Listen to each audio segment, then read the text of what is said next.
નમસ્કાર મિત્રો, આજે આપણે નામદાર ગુજરાત હાઈકોર્ટના લેન્ડમાર્ક જજમેન્ટ વિશે અત્રે ચર્ચા કરીશું. આ ચુકાદો ધી નેગોશિયેબલ ઇન્સ્ટ્રુમેન્ટ એક્ટની કલમ 138 અંતર્ગત હતો. ફરિયાદીની ફરિયાદ મુજબ ફરિયાદીએ આરોપીને ₹50,000 રોકડેથી હેન્ડ લોન પેટે સંબંધના હિસાબે આપેલ.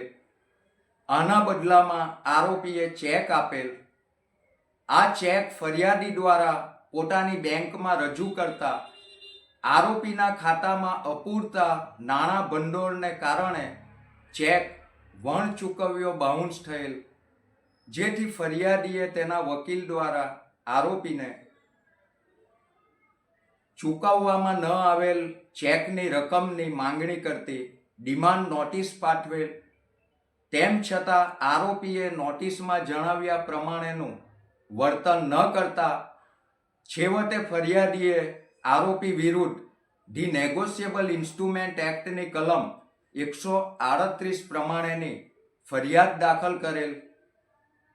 આ કેસ નામદાર ટ્રાયલ કોર્ટમાં ચાલી જતા નામદાર ટ્રાયલ કોર્ટે આરોપીને દોષિત ઠેરવતો ચુકાદો આપેલ.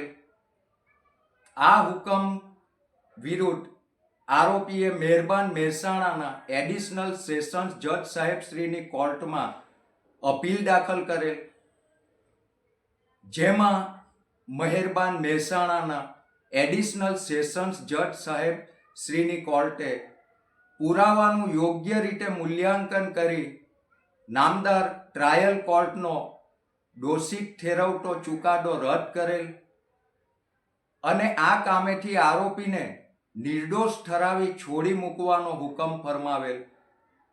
આ હુકમથી નારાજ થઈ મૂળ ફરિયાદીએ હાલની અપીલ નામદાર ગુજરાત હાઈકોર્ટમાં દાખલ કરેલ. હવે આ કેસમાં સૌથી મહત્વનો લીગલ પોઈન્ટ એ હતો કે શું ફરિયાદીએ ધી નેગોશિયેબલ ઇન્સ્ટ્રુમેન્ટ એક્ટની કલમ 138 ની આવશ્યક કાનૂની જોગવાઈનું પાલન કરેલ છે કે કેમ?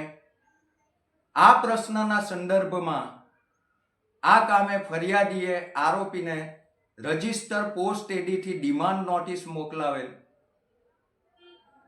રજિસ્ટર પોસ્ટ એડી દ્વારા મોકલવામાં આવેલ નોટિસની પોસ્ટ ખાતાની એકનોલેજમેન્ટ જોતા એ સ્પષ્ટપણે ફલિત થાય છે કે આરોપીની પત્નીએ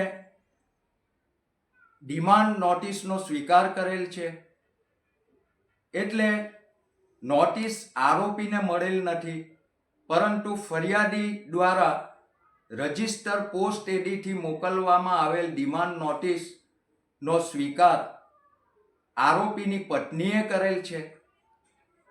આ ચુકાદામાં નામદાર સુપ્રીમ કોર્ટનો 2009-14 SCC પાના નંબર 398ના ચુકાદાને પણ ટાંકવામાં આવેલ. નામદાર સુપ્રીમ કોર્ટના આ ચુકાદા સાથે હાલના કેસની હકીકત સુસંગત હતી. નામદાર સુપ્રીમ કોર્ટના આ ચુકાદામાં પણ ફરિયાદી દ્વારા મોકલવામાં આવેલ ડિમાન્ડ નોટિસનો સ્વીકાર આરોપીની પત્નીએ કરેલ. આ હકીકતમાં ફરિયાદી દ્વારા મોકલવામાં આવેલ ડિમાન્ડ નોટિસ આરોપીને મળેલ નથી. ધી નેગોશિયેબલ ઇન્સ્ટ્રુમેન્ટ એક્ટની કલમ 138 ની આવશ્યક કાનૂની જોગવાઈ પ્રમાણે ફરિયાદી દ્વારા મોકલવામાં આવેલ ડિમાન્ડ નોટિસ આરોપીને મળવી જોઈએ. જ્યારે આ કામે ફરિયાદી દ્વારા મોકલવામાં આવેલ ડિમાન્ડ નોટિસનો સ્વીકાર આરોપીની પત્નીએ કરેલ છે. એટલે ફરિયાદી દ્વારા મોકલવામાં આવેલ ડિમાન્ડ નોટિસ આરોપીને મળેલ નથી. આ સંજોગોમાં ફરિયાદીએ ધી નેગોશિયેબલ ઇન્સ્ટ્રુમેન્ટ એક્ટની કલમ 138B પ્રમાણેની આવશ્યક કાનૂની જોગવાઈનું પાલન કરેલ નથી. અને આ જ મહત્વના લીગલ પોઈન્ટ ઉપર નામદાર સુપ્રીમ કોર્ટે આ કેસમાં આરોપીને નિર્દોષ ઠરાવી છોડી મૂકવાનો હુકમ કરેલ. હવે હાલના કેસમાં પણ હકીકત જોવામાં આવે તો આ કામે ફરિયાદી દ્વારા રજિસ્ટર પોસ્ટ એડીથી ડિમાન્ડ નોટિસ મોકલાવેલ. આ ડિમાન્ડ નોટિસનો સ્વીકાર આરોપીની પત્નીએ કરેલ છે. અર્થાત ફરિયાદી દ્વારા મોકલવામાં આવેલ ડિમાન્ડ નોટિસ આરોપીને મળેલ નથી. આ હકીકતમાં ફરિયાદીએ ધી નેગોશિયેબલ ઇન્સ્ટ્રુમેન્ટ એક્ટની કલમ 138 ની આવશ્યક કાનૂની જોગવાઈનું પાલન કરેલ નથી. એટલે નામદાર ગુજરાત હાઈકોર્ટે આ મહત્વના લીગલ પોઈન્ટ ઉપર નીચલી અપીલ અદાલતનો આરોપીને નિર્દોષ ઠરાવી છોડી મૂકવાનો ચુકાદો વ્યાજબી ઠેરવ્યો અને મૂળ ફરિયાદીની હાલની અપીલ ફરિયાદીએ ધી નેગોશિયેબલ ઇન્સ્ટ્રુમેન્ટ એક્ટની કલમ 138 ની આવશ્યક કાનૂની જોગવાઈનું પાલન ન કરેલ હોવાના કારણે ફગાવી દીધેલ.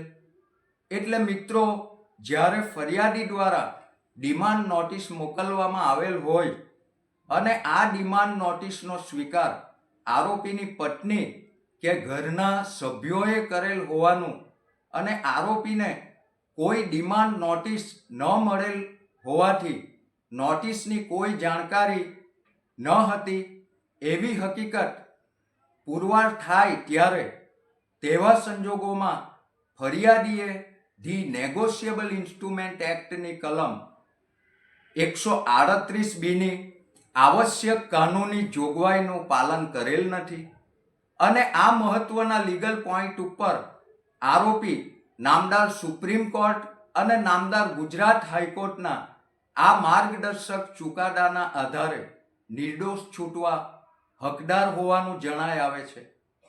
આ હતો આજનો મહત્વપૂર્ણ નામદાર ગુજરાત હાઈકોર્ટનો લેન્ડમાર્ક ચુકાદો. મિત્રો, આ માહિતી વકીલો, કાયદાના અભ્યાસુઓ અને આમ જનતા માટે ખૂબ જ મહત્વની સાબિત થાય એમ છે. મિત્રો, તમને આ માહિતી ઉપયોગી લાગી હોય તો વિડીયોને લાઈક, શેર અને સબસ્ક્રાઇબ કરશો જી. હવે પછી પાછા આપણે મળીશું એક નવા લીગલ ટોપિક સાથે. નમસ્કાર.